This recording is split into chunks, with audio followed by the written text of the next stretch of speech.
Chief Justice Raymond Zondo says the country's judiciary has managed to retain its independence and integrity nearly 30 years into the country's democracy. And that's despite what he says are attempts to smear its image. He made those remarks in the opening address at the three-day judges' conference, which is currently underway in Sun City. Zondo also warned that unless the country's social-political environment allows the judiciary to continue to operate without fear, favor or prejudice, the consequences could be dire. Let's unpack this with the head of Judges Matter, that's Alison Tilley, who joins us via our video link this Wednesday. Great to have you on the program as always, Alison. Thanks very much indeed for making time. Few people will be surprised that Raymond Zondo went into the space where he made comments about comments being made about judges. And I wonder, with the benefit of hindsight of a few hours, whether you reckon that was wise, because inevitably it pulls the Chief Justice into this discourse, the political discourse, dare I say, in the country. Well, I think certainly on reflection on my part, what I am sorry about is that the Chief Justice didn't get to the content of the conference, because I think, that's actually far more important. They're looking at things like a single judiciary. They're looking at judicial governance. They're looking at transferring the administration of the judiciary completely to the office of the Chief Justice. So I think those were really, if he'd managed to stay on message, he would have been talking about what are incredibly important issues for exactly the independence of the judiciary, so that it can be better insulated against the various attacks that the judiciary do seem to be under at the moment. That's interesting, and there's actually currently a lot of discussion around whether judicial officials need to put up a defense, or if their work needs to do that for them. And to be honest, I haven't been able to make up my mind on this, because if you leave certain things unaddressed, there is a perception. If you address them, there is also a perception. Yes. I think the phrase is damned if you do, damned if you don't. Right. I think that on the whole, it's better for organizations in the profession to come out and deal with the sort of very general allegations that are made about judges. In this particular press conference, there were some very specific questions asked, and I think those questions could really only be answered by the judges in the press conference. So it does seem to me that in that instance, those questions were better asked and answered. But as I say, I think it was really, it is unfortunate that the really historic nature of the conference and the fact that judges are actually sitting down and talking about how to be more independent for the first time in, I believe it's since 2014. I think that's a very important issue to focus on. Yeah, absolutely. And perhaps let's go there, Alison. Help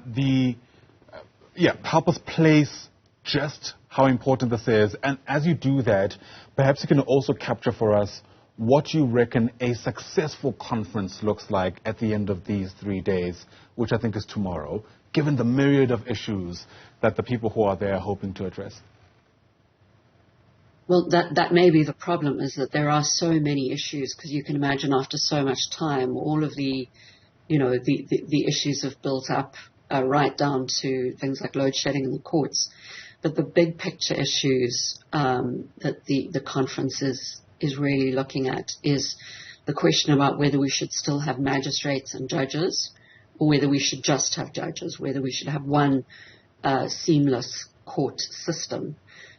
So I think that's very much on people's minds. I think the other question is how bulletproof is the administration of the judiciary. We see in many jurisdictions, especially in Africa, there really are concerns about when you reduce the budget for the judiciary, whether it's salaries or overall, money, that can really impact on the independence of the judiciary. So I think these are some of the issues, and including judges looking at accountability and whether they hold themselves accountable. Is the conduct system working for judges? I mean, how on earth everybody's going to fit that in 3 days? Yeah. I'm not sure, but we're certainly hoping for resolutions at the end of it that will guide some kind of process going forward. At least it may not be dealing with these issues in the sense of actually taking them on and really moving towards something like a single judiciary, but at least get some idea where the judiciary are on the issues right now. Yeah. And is there any way of holding the judiciary as a body accountable for whatever resolutions they come to at the end of these 3 days? Or, is it likely to be like, when a political party, for instance, has its conference every now and again, and there's absolutely no way of ensuring that whatever was decided upon, at the very least, there's a deliberate and concerted effort to see it through? Look, I think if we look back, I think that they're really the evidence that we have from 2014 through to 2017, 2018 was that where there was a decision about how to change things in the judiciary, that was acted on. There has been this time where it's been quiet, and we haven't had those proposals ready. So I think the thing with these resolutions is that I think we are ready. It seems to me I'm not that concerned about implementation.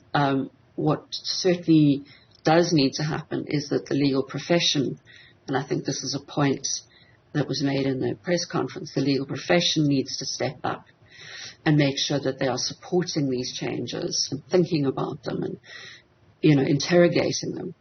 Because it should not happen in a vacuum. There should be a lot of input from lawyers, across the spectrum. Yeah, because the work of judges and the judiciary is so important, sadly, even those who are no longer actively in office have an impact on the standing of this particular arm of government, so to speak.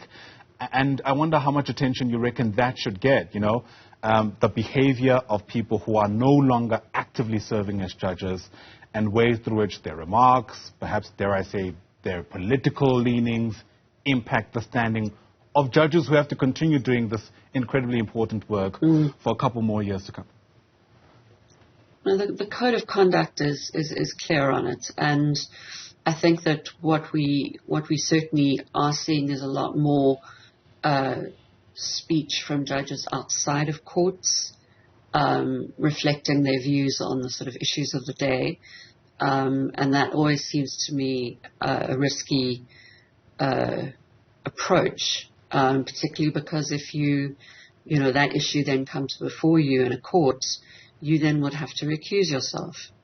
And, we do not want our most senior judges in a position where they can't, do their main work, which is judging and sitting in matters. Judges absolutely have the right to free speech and they are entitled in terms of the code to speak on legal matters. But it's where does it cross the line and start straying into other areas? I think that's something that bears reflection.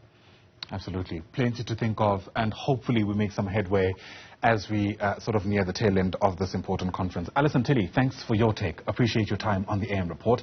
Alison is the head of Judges Matter on this Wednesday.